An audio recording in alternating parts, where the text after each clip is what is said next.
नमस्कार, India news देख रहे हैं आप और मैं हूं आपके साथ सीमा चौधरी। खबरों की ओर करते हुए जहां वाराणसी से बड़ी खबर सामने आ रही है। जेल अधीक्षक उमेश सिंह का अभद्रता का आरोप है।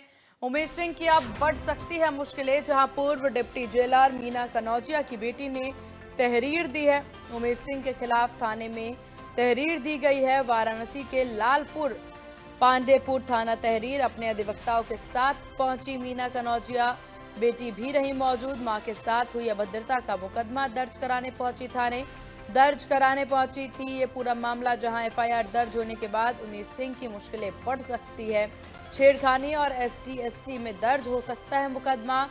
वहीं दूसरी तरफ पूर्व डिप्टी जेलर रतन प्रिया वाला मामला भी गर्माता नजर आ रहा है। रतन प्रिया वाले मामले में फिर से जांच शुरू हो गई है। जांच के लिए पूर्व डिप्टी जेलर और मीना कनौजिया का भी होगा बयान।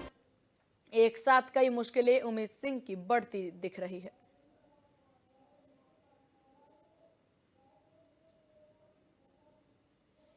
तो उमेश सिंह की अब मुश्किलें और भी ज्यादा बढ़ सकती है।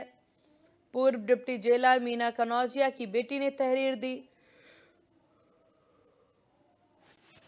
उमेश सिंह के खिलाफ थाने में तहरीर दी गई है। वाराणसी के लालपुर पांडेपुर थाने में दी तहरीर।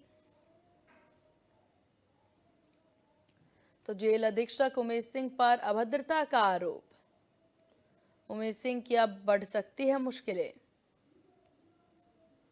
पूर्व डिप्टी जेलर मीना कनौजिया की बेटी ने दी तहरीर। उमेश सिंह के खिलाफ थाने में तहरीर दी।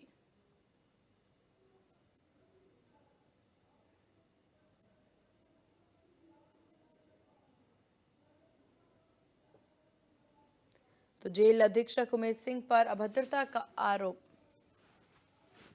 और ज्यादा जानकारी के साथ संवाददाता आकाश यादव वाराणसी से हमारे साथ बने हुए हैं। आकाश, क्या कुछ जानकारी और क्या कुछ बड़ी अपडेट? बिल्कुल, देखिए, पूर्व डिप्टी जेलर मीना कनौजिया की बेटी के द्वारा तहरीर दिया गया है वाराणसी के लालपुर पांडेपुर थाने में।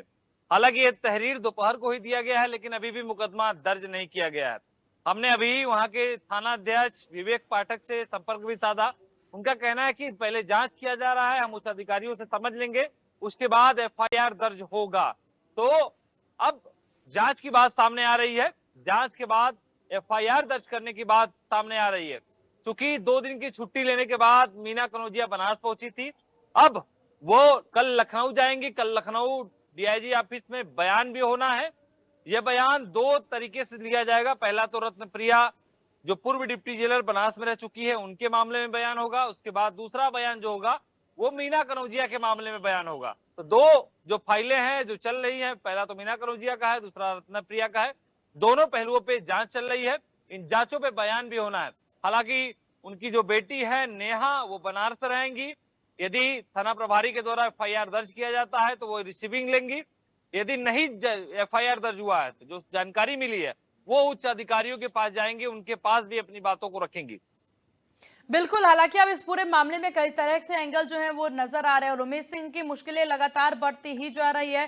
क्योंकि अब देखने वाली बात होगी आकाश, इस पूरे मामले को लेकर के कि क्या कुछ एक्शन लिया जाता है टीम के द्वारा। हालांकि अभी प्रतिक्रियाओं का दौर किस प्रकार के इस पूरे मुद्दे को लेकर?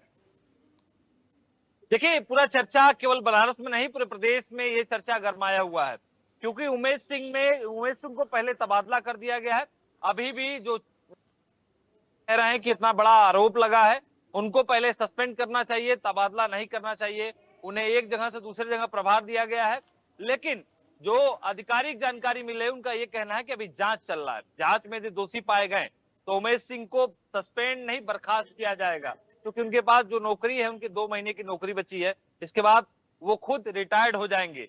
हालांकि जो उमेश सिंह अब यहाँ से सोनभद्र जा चुके हैं, सोनभद्र वो ज्वाइनिंग भी आज कर लेंगे। उसके बाद जो जांच चल रही है, जो जांच की प्रक्रिया है, जिस तरीके से उनको बुलाया जाएगा, उनसे संपर्क साधा जाएगा, वो बनारस आएंगे या लखनऊ जाएंगे।